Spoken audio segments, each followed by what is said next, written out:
Hi, and welcome to the beautiful chaos of my craft room. I did not clean it up for you today, and I don't let many people see this, so sorry about that.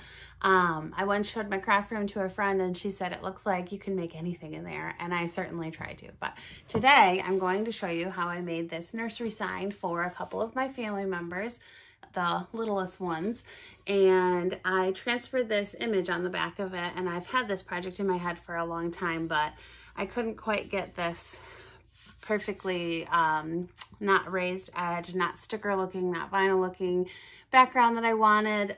For this I put wood letters that are raised, so it's got a little dimension to it. You can certainly put vinyl on it if you didn't have it, or just contact anyone with a Glowforge. They would be happy to cut wood letters for you. So you could do this with a sublimation printer. There's also special print pages you can get to print on your inkjet.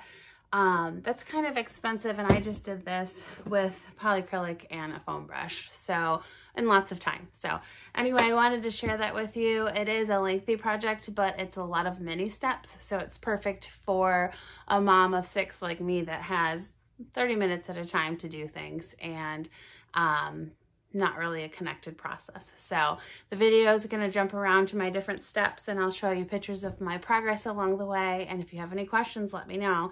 There's a written tutorial on my website, BartonCraftBarn, that you can print it out. You can look at the pictures, and of course you can contact me anytime if you have any questions about it. I hope you enjoy this video. Thanks. So first you need an image, and then you need a wood round to put it on. And for this project, I used both the top of a stool, like in the picture, and I also did the Ellis Joy one on a Lazy Susan top that I got at Home Depot in the wood section. So the image that I found here, the floral lettering, is something I found on Etsy, and I'll link below where I found that. But both projects, for the E and the M, they both came from this file that I purchased. And you can see it was only 99 cents. So I wanted to size the image up, and you need to mirror it before you print it. So I use Inkscape for that.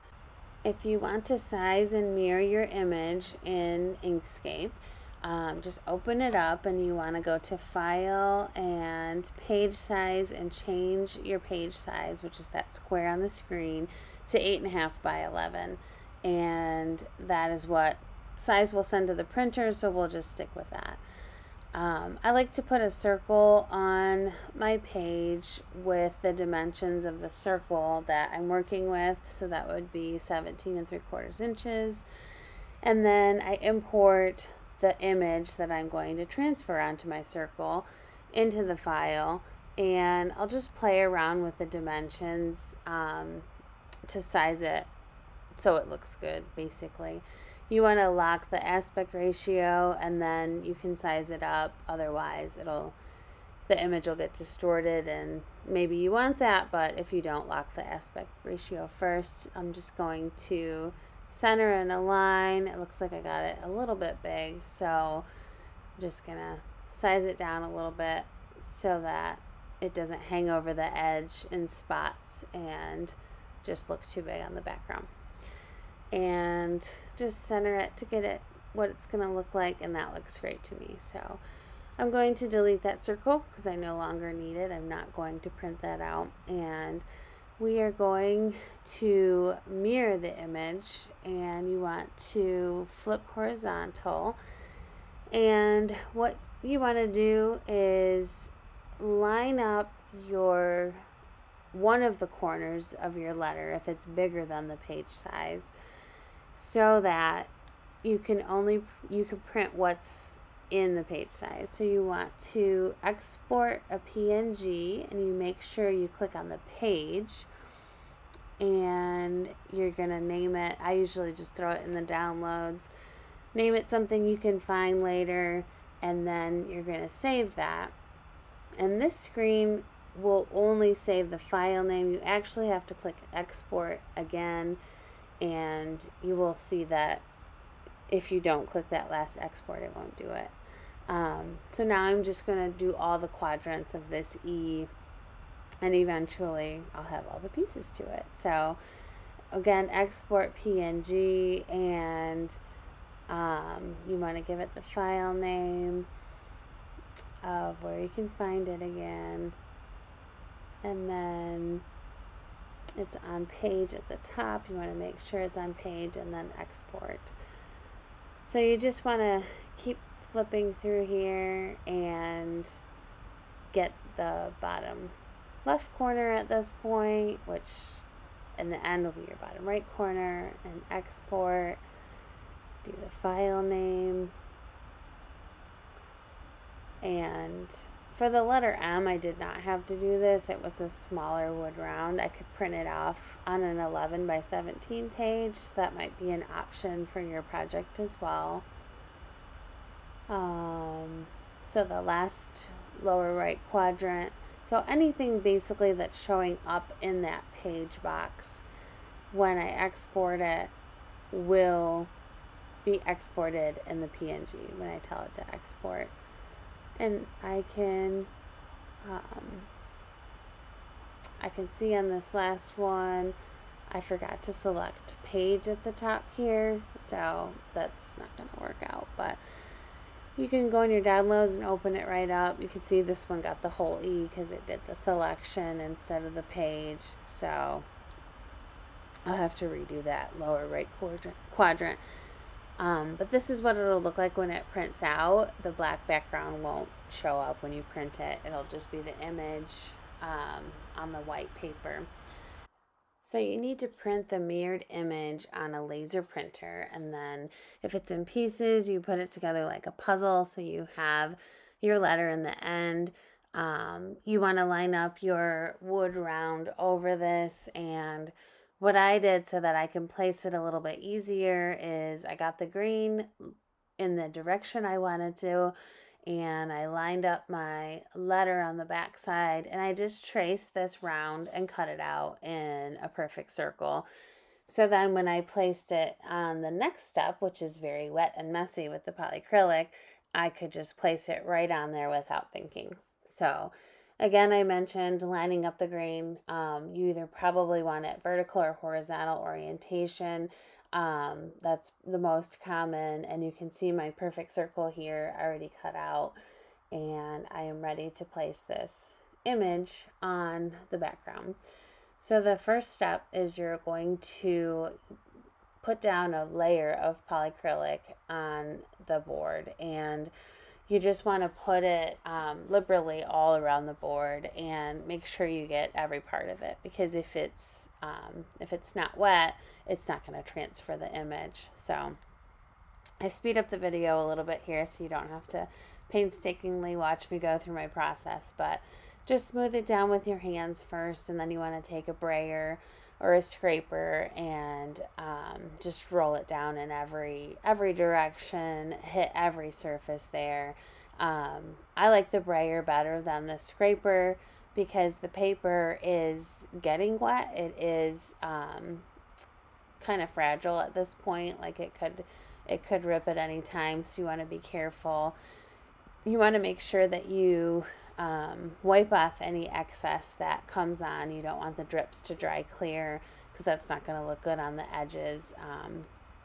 And you don't want the paper sealing over the edges either. You want them to be up, and I'm just making sure it's a sharp edge all the way around, but also that the paper is not hanging over the edge and being stuck. So you just have to get all of the excess off, and then after this layer is completely smooth, you are going to just let it dry, and it only takes a couple hours to dry. I probably gave it an overnight just because I didn't have time to get to it. You just want to make sure once it's all smooth and all the edges are cleaned that it's completely dry before you move on to the next step. I just put some weight on it overnight while it dried, and so then I'm just once it's dry, you take the paper off and you want to wet it. I just got kind of the flappy pieces off first to help me with my process, but you want to take a sponge or a foam roller, and you don't want to saturate it at this point, but you just want to get it wet. You can see that letters are already showing through here. But there still is that paper backing, so the image is transferred, but the paper backing is still there. Definitely recommend gloves for this process, and I obviously sped this video up because it's a long process. If you could hear the sound at this point, was listening to probably some podcasts and watching some YouTube videos myself, and it just takes a long time. But you want to have patience on this. You can't rub too hard or you'll rub the image off, and if you don't rub hard enough, you'll leave the paper on. I'm that kid that put glue on their hands and peeled it for fun, so this was kind of fun for me.